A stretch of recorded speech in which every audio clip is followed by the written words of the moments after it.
Pero bueno, señor, dijo Emma, ¿qué tenía usted que decirme? Es verdad, señora, ha muerto su suegro. En efecto, el señor Bovary padre había fallecido la antevíspera, de repente, de un ataque de apoplejía, al levantarse de la mesa y, por exceso de precaución para la sensibilidad de Emma, Carlos había rogado al señor Omais que le diera con cuidado esta horrible noticia. Él había meditado la frase, la había redondeado, pulido, puesto ritmo, era una obra maestra de prudencia y de transiciones, de giros finos y de delicadezas. Pero la cólera había vencido a la retórica. Emma, sin querer conocer ningún detalle, abandonó la farmacia, pues el señor Omais había reanudado sus vituperios.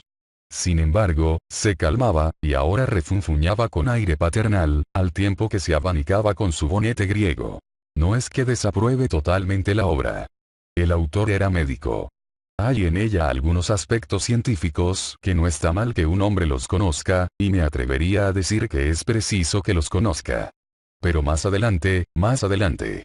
Aguarda al menos a que tú mismo seas un hombre y a que tu carácter esté formado. Al oír el aldabonazo de Emma, Carlos, que la esperaba, se adelantó con los brazos abiertos y le dijo con voz llorosa. Ah. Mi querida amiga. Entretanto ella respondió. Sí, ya sé, ya sé. Le enseñó la carta en la que su madre contaba la noticia, sin ninguna hipocresía sentimental. Únicamente sentía que su marido no hubiese recibido los auxilios de la religión, habiendo muerto en Daudeville, en la calle, a la puerta de un café, después de una comida patriótica con antiguos oficiales. Emma le devolvió la carta. Luego, en la cena, por quedar bien, fingió alguna repugnancia. Pero como él la animaba, decidió ponerse a cenar, mientras que Carlos, frente a ella, permanecía inmóvil, en una actitud de tristeza. De vez en cuando, levantando la cabeza, le dirigía una mirada prolongada, toda llena de angustia. Una vez suspiró. Hubiera querido volver a verle. Ella se callaba. Por fin, comprendiendo que había que romper el silencio. ¿Qué edad tenía tu padre? 58 años. Ah. Y no dijo nada más. Un cuarto de hora después, Carlos añadió. ¿Y mi pobre madre? ¿Qué va a hacer de ella ahora?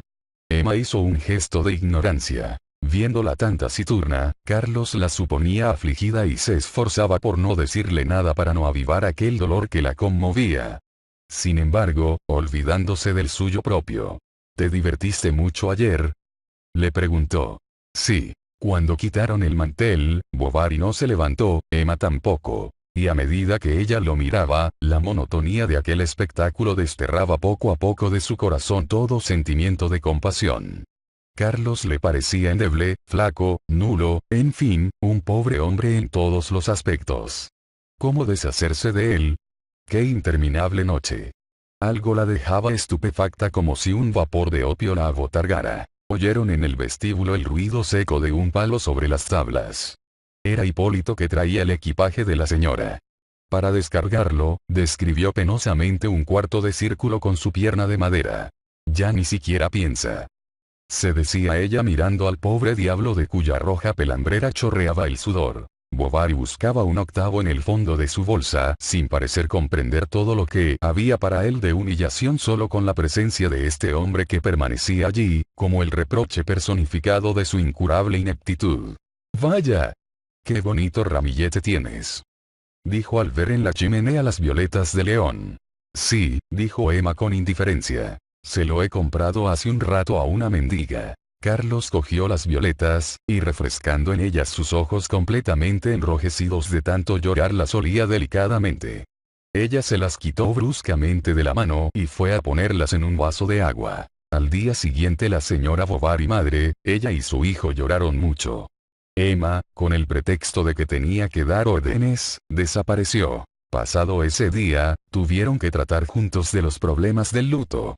Se fueron a sentar, con los cestillos de la labor, a orilla del agua, bajo el cenador. Carlos pensaba en su padre, y se extrañaba de sentir tanto afecto por este hombre a quien hasta entonces había creído no querer sino medianamente. La viuda pensaba en su marido. Los peores días de antaño le parecían ahora envidiables. Todo se borraba bajo la instintiva añoranza de una tan larga convivencia. Y de vez en cuando, mientras empujaba la aguja, una gruesa lágrima se deslizaba por su nariz y se mantenía suspendida un momento. Emma pensaba que hacía apenas 48 horas estaban juntos, lejos del mundo, completamente ebrios, no teniendo bastantes ojos para contemplarse. Trataba de volver a captar los más imperceptibles detalles de aquella jornada desaparecida. Pero la presencia de la suegra y del marido la molestaba.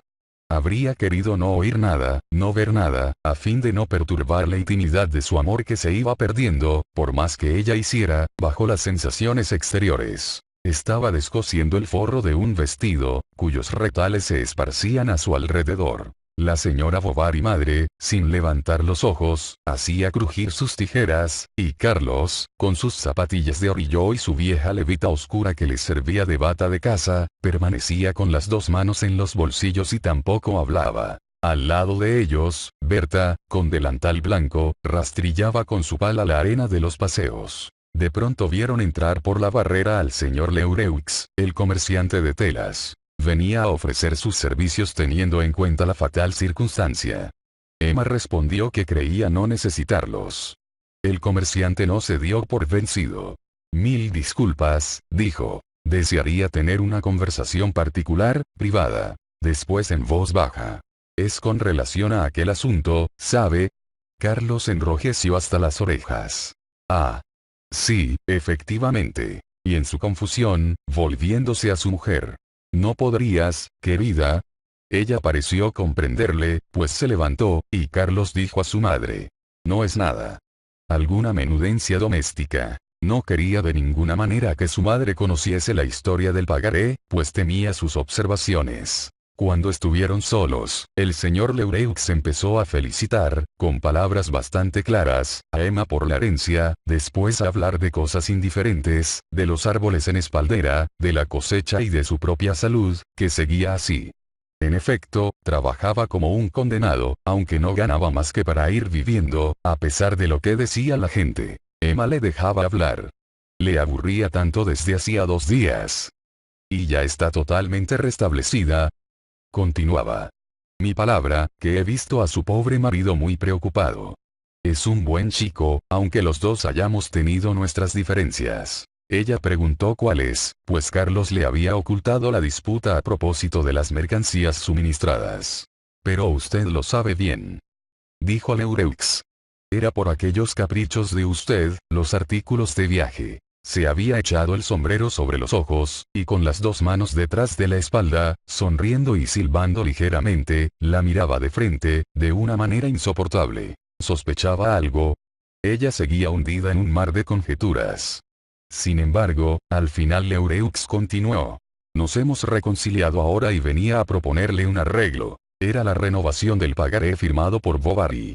El señor, por lo demás, iría pagando como pudiera. No debía atormentarse, sobre todo ahora que iba a tener encima una serie de problemas. E incluso haría mejor descargando esa preocupación en alguien, en usted, por ejemplo. Con un poder sería más cómodo, y entonces usted y yo juntos haríamos pequeños negocios. Emma no comprendía. Él se calló. Después, pasando a su negocio, Leureux declaró que la señora no podía dejar de comprarle algo. Le enviaría un barreje negro, 12 metros, para hacerse un vestido. El que lleva usted ahora está bien para andar por casa. Necesita otro para las visitas. Lo he observado a primera vista al entrar. Tengo mucha vista. No envió la tela, la llevó él mismo. Después volvió para ver la que necesitaba. Regresó con otros pretextos tratando cada vez de hacerse amable, servicial, enfeudándose, como habría dicho Mais, y siempre insinuando algunos consejos a Emma sobre el poder. No hablaba del pagaré. Emma no pensaba en eso. Carlos, al principio de su convalecencia, le había dicho algo. Pero tantas cosas le habían pasado por la cabeza que ella ya no se acordaba. Además, evitó provocar toda discusión de intereses. La señora Bovary madre quedó sorprendida, y atribuyó su cambio de humor a los sentimientos religiosos que se le habían despertado durante su enfermedad. Pero, cuando se marchó la suegra, Emma no tardó en asombrar a su marido por su buen sentido práctico. Habría que informarse, comprobar las hipotecas, ver si había lugar a una subasta o a una liquidación. Citaba términos técnicos, al azar, pronunciaba las grandes palabras de orden, porvenir, previsión, y continuamente exageraba los problemas de la sucesión. De tal modo que un día le mostró el modelo de una autorización general para regir y administrar sus negocios, hacer préstamos, firmar y endosar todos los pagarés, pagar toda clase de cuentas, etc. Había aprovechado las lecciones del Eureux. Carlos, ingenuamente, le preguntó de dónde venía aquel papel. Del señor Guillaumin. Y con la mayor sangre fría del mundo, añadió. No me fío demasiado. Los notarios tienen tan mala fama. Quizás habría que consultar, no conocemos más que, nadie. A no ser que León, replicó Carlos, que reflexionaba. Pero era difícil entenderse por correspondencia. Entonces Emma se ofreció a hacer aquel viaje. Carlos se lo agradeció. Ella insistió. Fue un forcejeo de amabilidades mutuas. Por fin, ella exclamó en un tono de enfado ficticio. No, por favor, yo iré. ¡Qué buena eres! Le dijo besándole en la frente. Al día siguiente tomó la golondrina para ir a Rouen a consultar al señor León. Y se quedó allí 3 días. Capítulo 3. Fueron 3 días llenos, exquisitos, espléndidos, una verdadera luna de miel. Estaban en el hotel de Boulogne, en el puerto. Y allí vivían, con los postigos y las puertas cerradas, con flores por el suelo y jarabes con hielo que les traían por la mañana temprano. Al atardecer tomaban una barca cubierta y se iban a cenar a una isla. Era la hora en que se oye al lado de los astilleros retumbar el mazo de los calafateadores contra el casco de los barcos. De entre los árboles salía el humo del alquitrán, y sobre el río se veían grandes goterones de grasa que ondulaban desigualmente bajo el color púrpura del sol como placas de bronce florentino que flotaban. Pasaba entre barcas amarradas cuyos largos cables oblicuos rozaban un poco la cubierta de la barca. Insensiblemente se alejaban los ruidos de la ciudad, el rodar de los carros, el tumulto de las voces, el ladrido de los perros sobre el puente de los navíos. Emma se desataba el sombrero y llegaban a su isla. Se instalaban en la sala baja de una taberna, que tenía a la puerta unas redes negras colgadas. Comían fritura de perlano, nata y cerezas. Se acostaban en la hierba. Se besaban a escondidas bajo los álamos. Y habrían querido, como 2 Robinsones, vivir perpetuamente en aquel pequeño rincón que les parecía, en su plácida dicha, el más grandioso de la tierra. No era la primera vez que veían árboles, cielo azul, césped, que oían correr el agua y soplar la brisa en el follaje. Pero sin duda nunca habían admirado todo esto, como si la naturaleza no existiera antes, o no hubiese comenzado a ser bella hasta que ellos tuvieron colmados sus deseos. Por la noche volvían. La barca bordeaba las islas. Los 2 permanecían en el fondo, ocultos en la sombra, sin hablar. Los remos cuadrados sonaban entre los toletes de hierro. Y era como si se marcase el compás con un metrónomo, mientras que detrás la cuerda que arrastraba no interrumpía su pequeño chapoteo suave en el agua. Una vez salió la luna. Entonces se pusieron a hacer frases, inspiradas en el astro melancólico y lleno de poesía. Incluso Emma se puso a cantar. Un soir, ten souvientil. Nous boguious, etc. Una tarde, ¿te acuerdas? Bajábamos sin decirnos nada. Es un verso de un poema de Lamartine, titulado Le Lac. Su voz armoniosa y suave se perdía sobre las olas. Y el viento se llevaba los trinos que León escuchaba pasar como un batir de alas alrededor de él. Emma se mantenía enfrente, apoyada en el tabique de la chalupa, donde entraba la luna por una de las ventanas abiertas.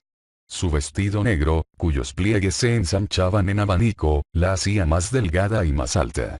Tenía la cabeza erguida, las manos juntas y los ojos mirando al cielo.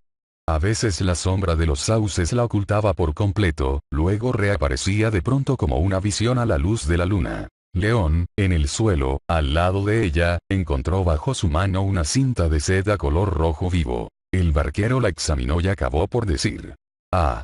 Puede que sea de un grupo que paseé el otro día.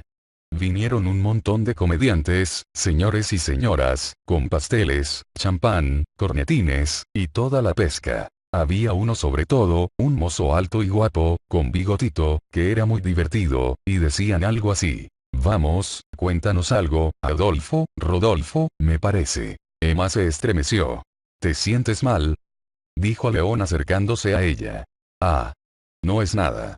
Sin duda, el fresco de la noche. Y no deben de faltarle mujeres, tampoco, añadió el viejo marinero, creyendo halagar al forastero. Después, escupiendo en las manos, volvió a coger los remos. Sin embargo, hubo que separarse. Los adioses fueron tristes. Era casa de la tía Roleta donde tenía que enviar las cartas. Y le hizo unas recomendaciones tan precisas sobre el doble sobre, que León admiró grandemente su astucia amorosa. Entonces, ¿me dices que todo está bien?, le dijo ella en el último beso. Desde luego que sí. Pero, ¿por qué?, pensó él después, volviendo solo por las calles, ¿tiene tanto interés por el poder? Capítulo 4. Enseguida León empezó a adoptar un aire de superioridad ante sus camaradas, prescindió de su compañía, y descuidó por completo los legajos. Esperaba las cartas de Emma. Las releía. Le contestaba. La evocaba con toda la fuerza de su deseo y de sus recuerdos.